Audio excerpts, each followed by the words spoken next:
Good morning, good afternoon, and good evening. This is the scene for Sept of the Howling Wind, a werewolf venue set in San Diego. The Den Uncle has been working with the Cubbies today to essentially steal up and shore some of the suggestions that the Keeper of the Land had for the nascent tribe or shrine to Coyote. Um, And as the Cubs are kind of breaking up and starting to kind of, talk amongst themselves and, make to go different places and stuff like that, probably with Dazzles. Jesse has been talking to Joey, a Bonar friend of his. And as they're kind of talking, he'll note that Brat is starting to leave, and he'll kind of whistle softly at her, not in like a lewd or rude way, but just to get her attention, and kind of wave his hand, like, "Hey, Brat, come here." Brat will kind of bound over. It wasn't me. I've been good. I promise. Swear. You've been good. You're good, man. Don't worry. No, She will sigh. Phew. he'll he'll actually flop down. Like he'll just kind of sit down, taking the bandana off his head. And he'll say, "You have fun today?" It was actually pretty cool. It's good. It's good. You know Joey, right? You remember him? The law. The Right? lawman. Yes. Yes. So, guess what today is? A day for learning. A day for learning.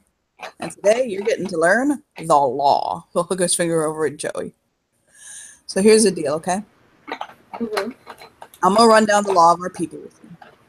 I'm gonna tell you Okay. the literal word of the law, the letter of the law. Give you a little kind of rough idea on what those laws are, like I could explain it to a 5-year-old. And all them questions that I always ask you to hold until the end, you're gonna ask Joey At the end. at the end. Let me get through them all. Alright. I have really, really, really bad attention span. Raise his eyebrow. Okay. He's got a cooler there, and he'll kind of fish out some water, some snacks, kind of pile them up between them. He'll pass some stuff over to Joey. He's figured out Joey doesn't eat stuff other than meat.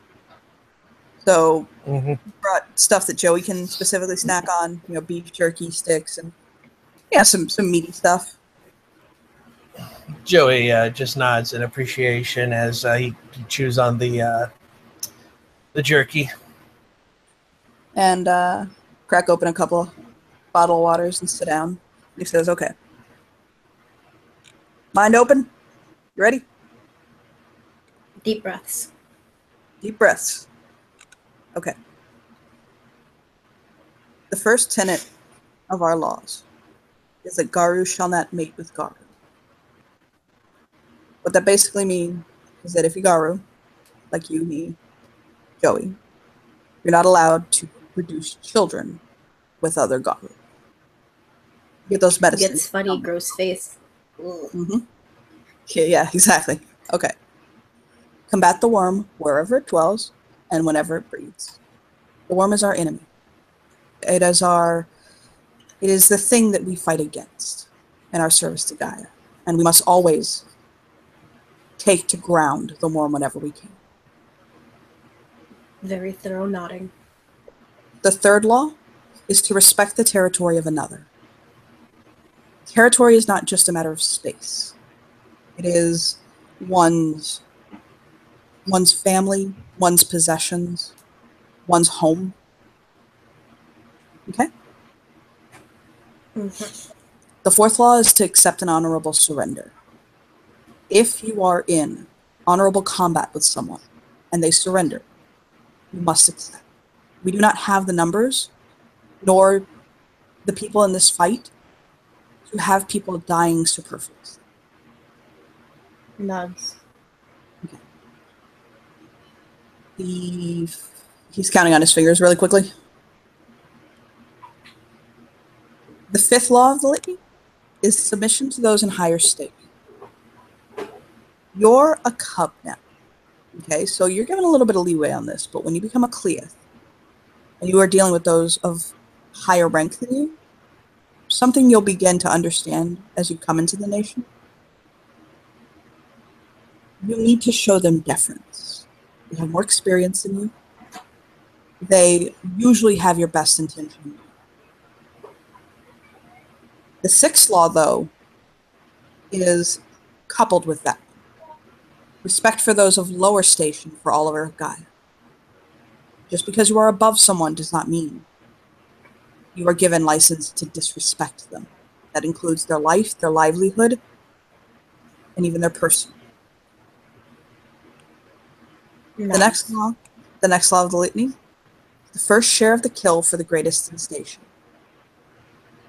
When you hunt something, when you come home with trophy, when you do anything that would be considered a takeaway, you offer the choicest bits to your pack alpha, the ranking Garu, the Sept Alpha. It's one that's often overlooked, but is considered one of the more important laws of the litany. Shows great respect. Nods. You shall not eat the flesh of humans. I don't think I have to explain that one. Please tell me I don't.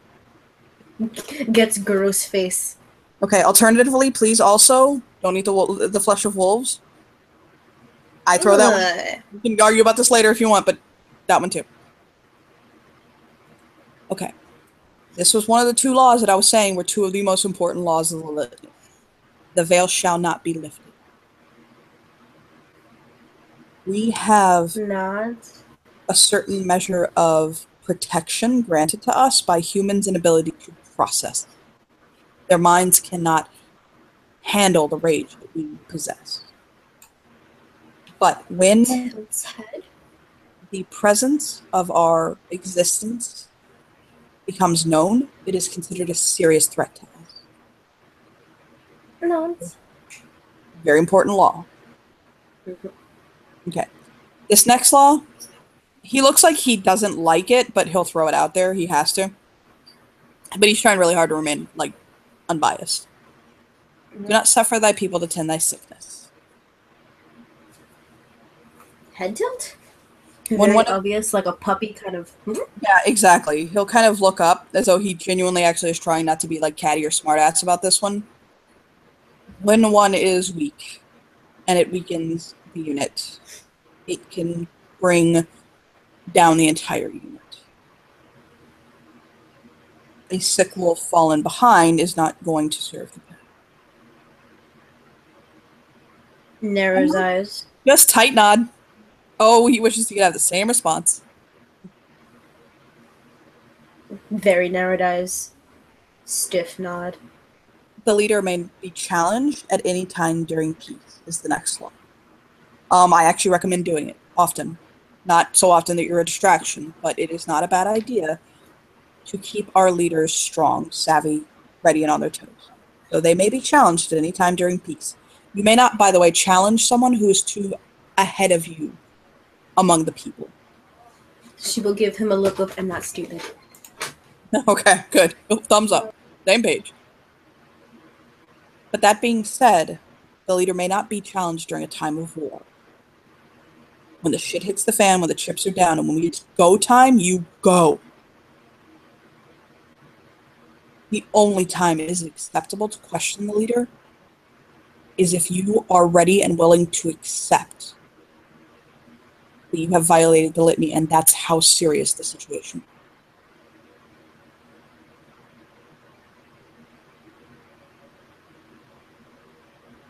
The last law, many consider to be our most important. I do. We shall take no action that causes a Karen to be violated. This is our sacred space, our home. And they are susceptible to corruption. The place where Gaia touches the Tuluran, the earth. You would explain the Tuluran earlier as being the realm, this one. Mhm. Is so She will rare. nod. So rare, precious, and far between that to to violate our home, to desecrate it, is the most deviant action that one could take. She will thoroughly nod, fully agreeing. Okay. So, he'll clap his hands together. Those are the laws of the litany. Joey, spotlight to you, man. Joey will nod his head. So, your questions now. Okay, so Garo not mating with Garo because Metis. The fuck is the Metis? Like, I know, like, it's one of us, but like. The Metis is the result of a Garou and a Garou mating. It is seen as, well, for all intents and purposes, it is a sullying of the blood. It is kind of seen as a slap in the face of what Gaia believes in, if you will. Though,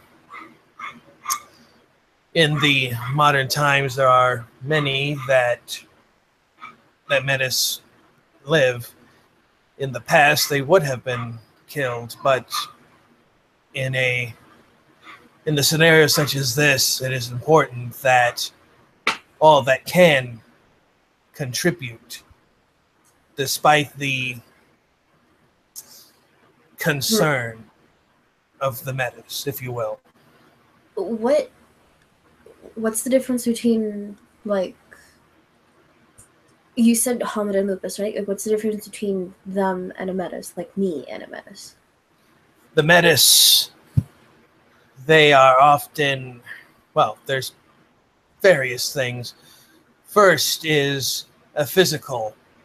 There is often a deformity of some kind, whether it is a stump of a leg, if it is a tail, if it is a horn. There is always some kind of physical abnormality from a Metis. The second is that a Metis cannot sire. They cannot breed. They are sterile. Breeding is important because we have so few? I'm sure, like, say this obvious question, kind of looking between them both. Joey kind of goes, it's a little bit more complicated than that. Much like, think of it this way. You want your gene pool to be strong. You know that people that were royalty, the Egyptians, for example, they often married each other and kept Yeah, their... that didn't turn out so well. Exactly that. To keep the nation... Is kind of Please. like that. Sorry.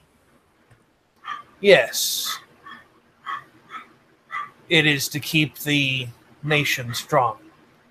Again, a Metis, for all intents and purposes, while against the litany, there must be compromise, especially in the face of the worm. And there are plenty of Metis that contribute to the cause. Please continue with your questions. Okay, I guess that makes sense. All right. Combat the worm wherever it dwells. Agreed. How do you find the worm? Joey, the worm, for all intents and purposes, it is a wrongness. It's kind of different for people. It's kind of a different thing, but you'll see, from what I was told, of course, those that have been tainted by the worm, you'll see kind of like blackness, tendrils almost, if you will.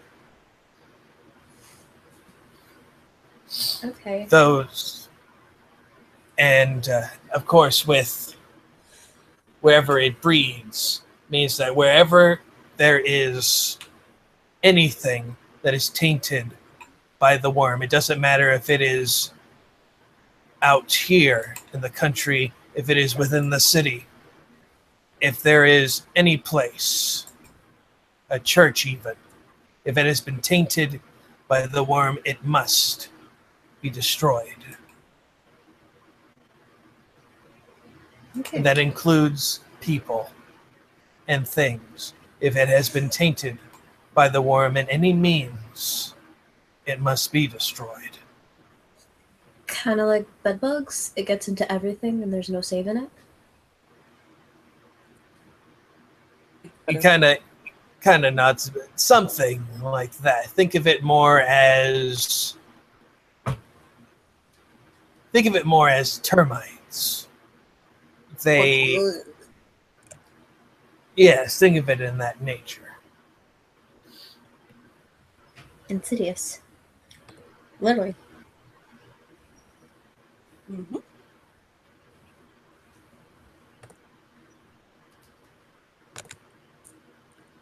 Is that Okay. is That that all answers of your? I got respect to territory, honorable surrender, submission to those higher, respect all. First kill makes sense. You don't have to explain why we shouldn't eat humans or wolves because that's disgusting. It's like super fucking disgusting. Like why? Why is that? Okay, I'm not even actually gonna ask why that's a rule, because I don't think I want to know.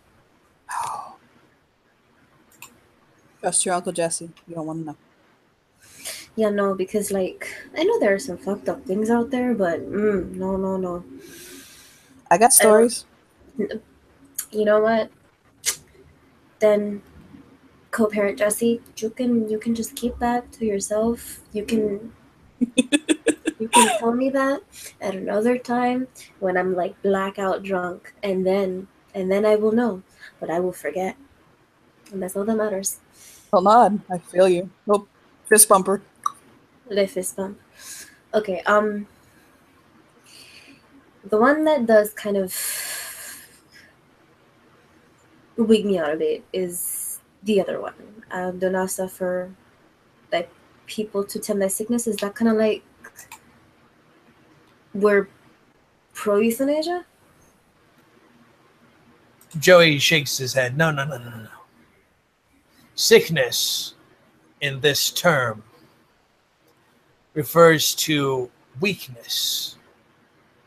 It can be a physical, such as age, for example, though there are plenty of Garou that, while they are, he kind of says, of mature age range, they can still fight. That is not essentially what it means. Weakness, or in this case, sickness, refers to a weakness of your character.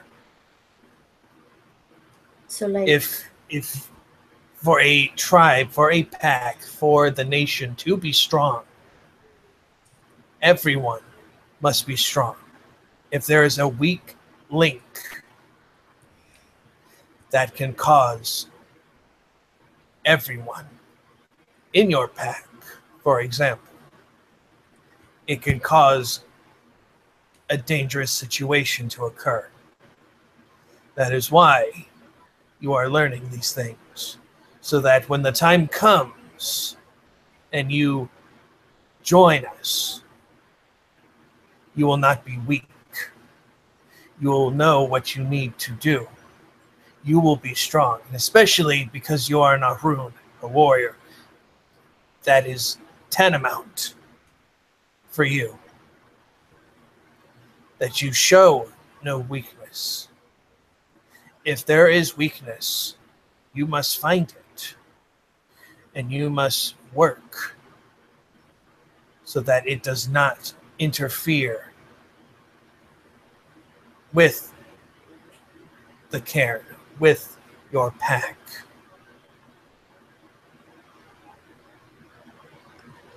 okay. So like if you've got like a personal weakness to focus on being strong so that you can be strong for your people. But like, what if like do you go to someone for help, or do you like have to keep quiet about it because I don't know No, if it's well, healthy or not? Joey kind of scratches under his chin a bit.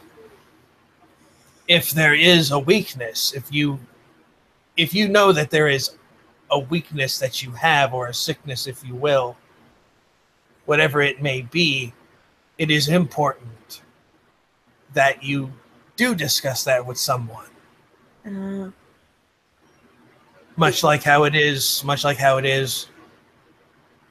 in we are humans, if you will, out there in the real world, out there with humanity. If okay, your so like, if your friend, for example, if your friend feels upset about something, depressed about something, would you not want them to tell you that they are feeling these things so that you can help them to get stronger, to get the help that they need so that they can feel like they matter? That is at least how I kind of interpret it, is how it should be.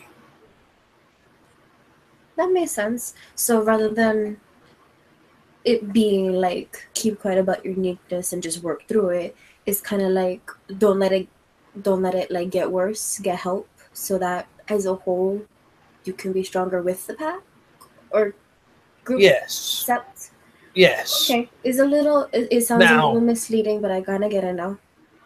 well, again, these laws, for all intents and purposes, different septs have somewhat different interpretations of what they mean. For another Philodox, they may say that weakness, the sickness of it, and what have you, means that you have to do it yourself. You have to get stronger because you are the weak link.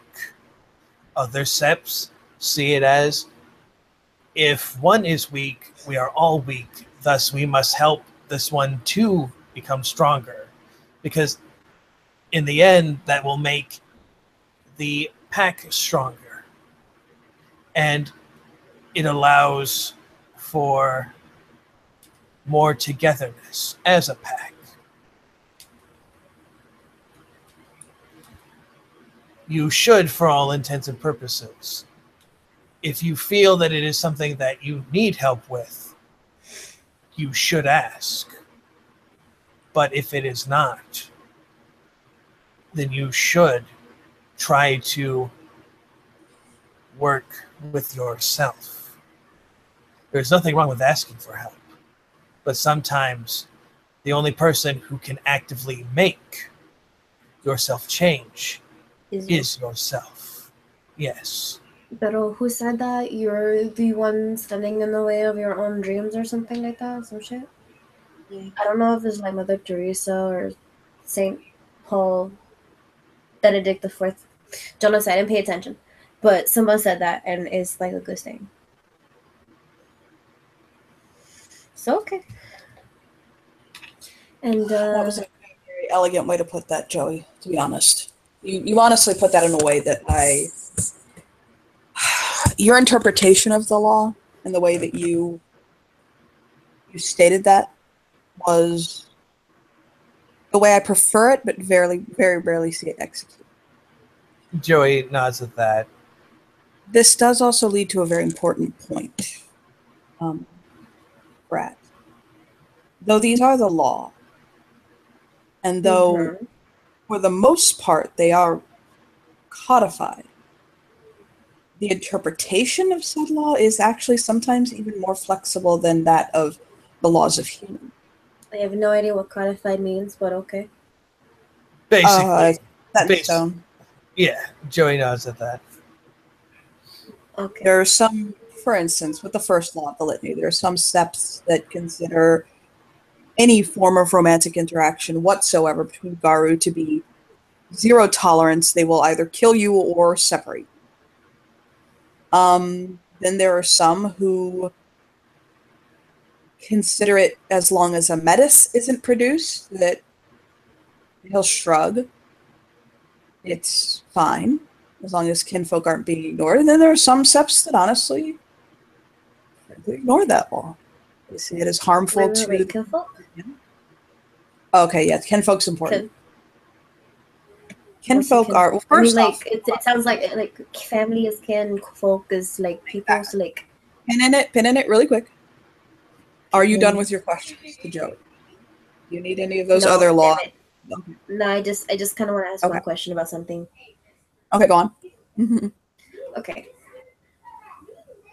The hell is a cairn? Like, it sounds like you said, it like the spiritual place is a guy, which like, obviously, yeah, totally make sure they're like fucking safe. But like, why would anyone do that? Like, it's kind of like the question for eating the flesh of humans and wolves, except I kind of want this one answered. Who would do that? Like, why? It's kind of like, oh no, I'm just gonna stare at the sun. Why would you do that? That's a terrible idea. It's kind of like one of those questions. Jesse for a moment will look at Joey, but he also realizes that this one may fall more into a Galliard than a Theladox, and he's trying to feel out if Joey wants him to answer if he can. Joey simply he kind of puts his hand out for Jesse as if saying, go ahead. It's it'd be better for a Galliard to explain this one. The agents of the worm, those that serve destruction, certain other creatures of the supernatural population, all of these would seek to destroy Karen. Other agents of the supernatural population, because they can use its power. But Karen literally is a source of power. Wait, what? Kind of like a Tesseract. There are more? Not so. Yeah, there are more. Holy shit, there are more. No, not many. Not many, as in like one on every street corner. This isn't Starbucks, okay? But there are enough that we kind of like think for a moment. There are some that are so small that they occupy the dimensions of a room, tended by one or two guards. No, I mean like there are more of like supernatural things that are not us. Oh, I thought you meant okay, yeah, because I was gonna say there's plenty of Karens, but yes, of course there are other things. Oh my god! Oh my lord! Is La Lorna real? Please tell me she's not real. Deep breath. I cannot speak to the absence or presence of God. I don't know if God is real or not. No, La Lorna. That psycho lady who stalks the rivers. Who steals children. She's like all pale and like she eats the flesh of men. Oh no, that shit I think is real actually. I know what you're talking about, a Weiss Frau. I think that shit might be real. Oh shit. Hermano Martinez, I'm sorry. Actually, like he's from okay, look, here's the deal. This is something that people don't know about Jesse. Jesse's from South Florida, and she's starting to make that come out in him. Oh my god. Hermana Martinez, I'm so sorry. I'm so sorry. I called you stupid. No, you revised me. I'm not gonna lie. Admittedly, La Rona may actually be real.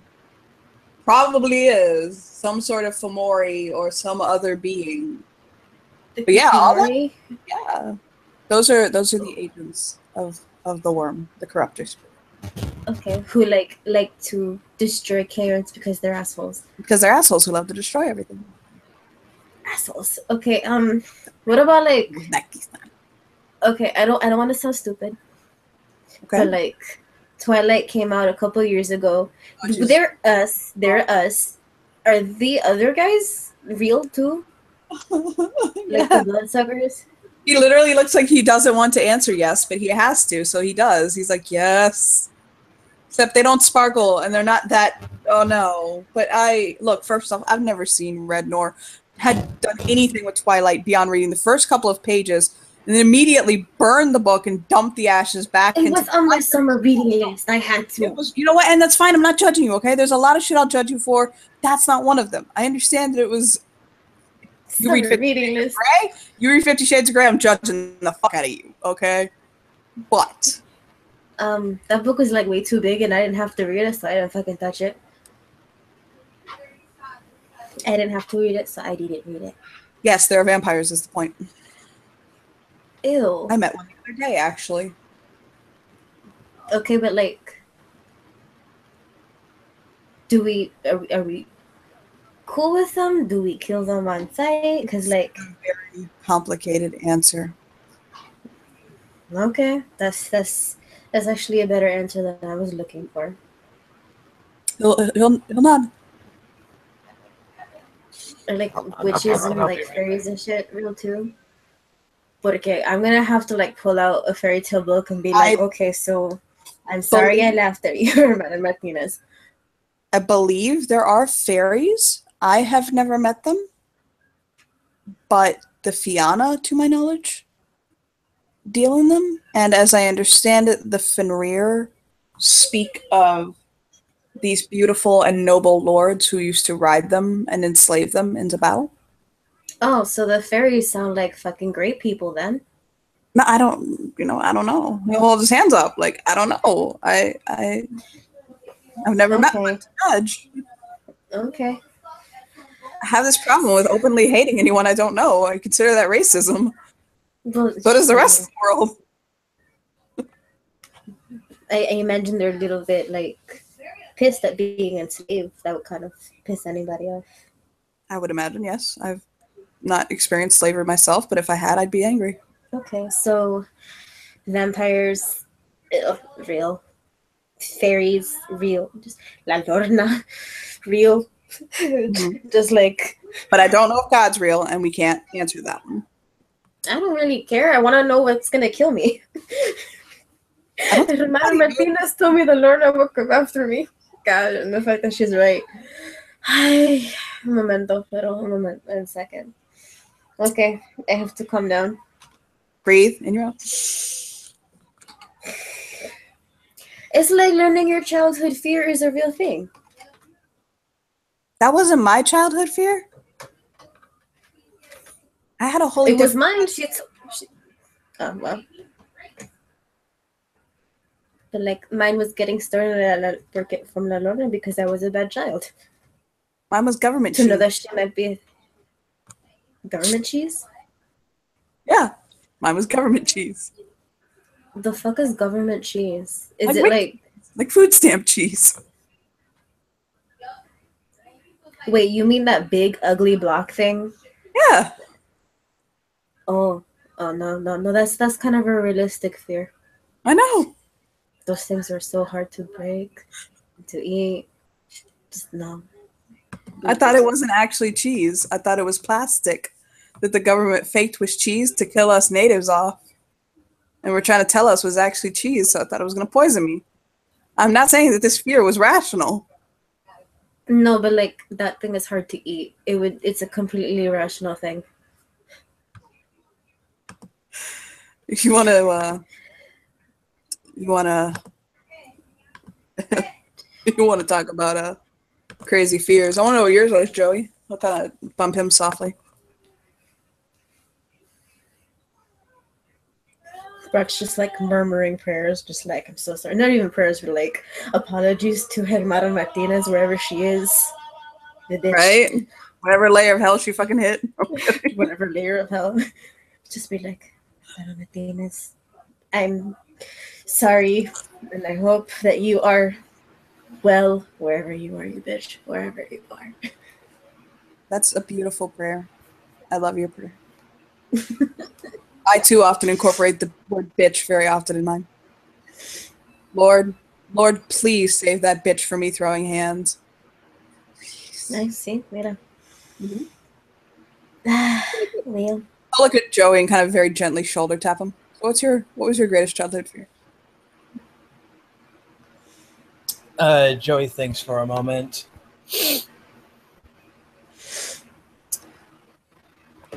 guess it for me was my dad not coming home. He was a trucker, so he was gone a lot of times, but he always came home. Didn't come home right away, but he always did. And that was one of the fears I guess I had, was he was going to go off one day and wasn't going to come back.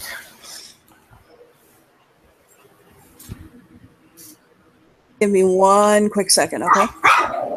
Hold on. Mhm.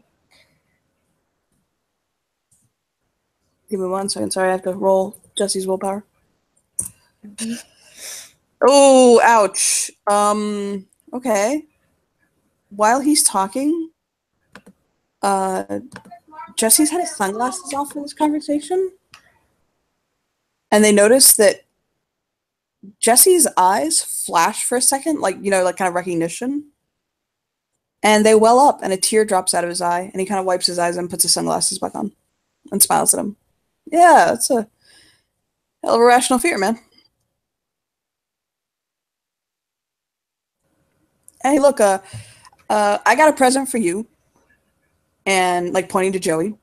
And he'll say, and, Brat, I was going to show you the Karen heart, actually. I was going to show you the Karen. You want to see it? Sure. Out of character, it's like 11:11, and I gotta wake up at like 5. I get you off this. So he'll hop up and he'll bring her to the area where the Karen heart is, and he'll show her around. She'll notice, although she isn't interactable here because she's here. The alpha is actually kind of around doing her thing.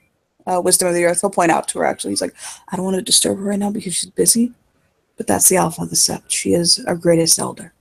That's Wisdom of the Earth. She looks like a very old Native American woman. From afar, Brat will wave. And she will respond, as the storyteller will say she will later. But so he'll show her the Karen heart. I don't have a description of what it looks like, so we'll fill that in later.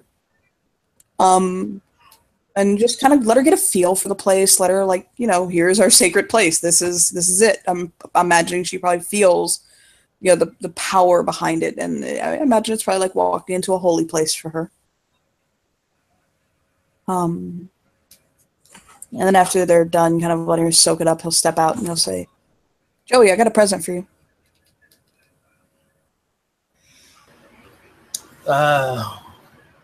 What is it? He kind of goes, you don't know my birthday, so it's probably not that. He'll smile, and he'll take a few steps back and shift to Lupus. And he'll throw his head back and he'll howl. And what he says in his howl is, I, man with 1,000 faces, Galliard of the Ictana, do name Joey Hauser, finds the choice bits for his ability to always find the best in every situation and in everything he does. May he wear this name, this deed name, in honor, and be known as thus among the people. And he'll, like, howl it out nice and hard and crisp, and then kind of shake his head when he comes back down off the howl and shift back up and smile at Joey. Brat's got thumbs up all the way. Super thumbs up from afar. I need to roll my willpower now. Let's see. As some little cub is being a little brat. He's just celebrating.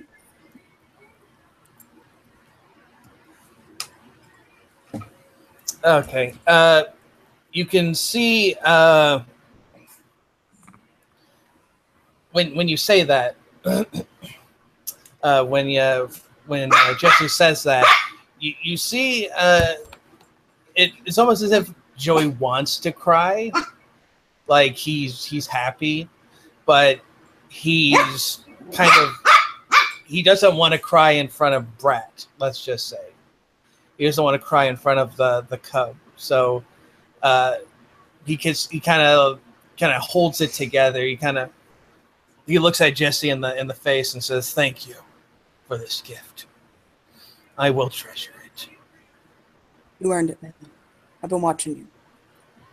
You always look for the best in every situation. People, your surroundings. You're always pushing, man. You keep pushing, okay? I admire you. And I'll smile at him. And I'll look to Brad. Maybe one day you'll do something to impress me so I can give you a name. He'll whimper. Brat will kind of give him a big smile. She doesn't smile often, but she kind of gives him one. Just a big kind of smile. It takes up a good portion of her face and then disappears as she kind of enjoys the presence of the heart. Come on, you three. Let's rest a spell here and just soak up some of the energy. And he'll find a spot for the three of them to kick back, and he'll just essentially kind of tuck into telling a couple of little stories and just enjoying their presence. And I think that's a good spot to end, right? Yeah. So, thank you, players, for playing. Thank you, watchers, for watching. Bye.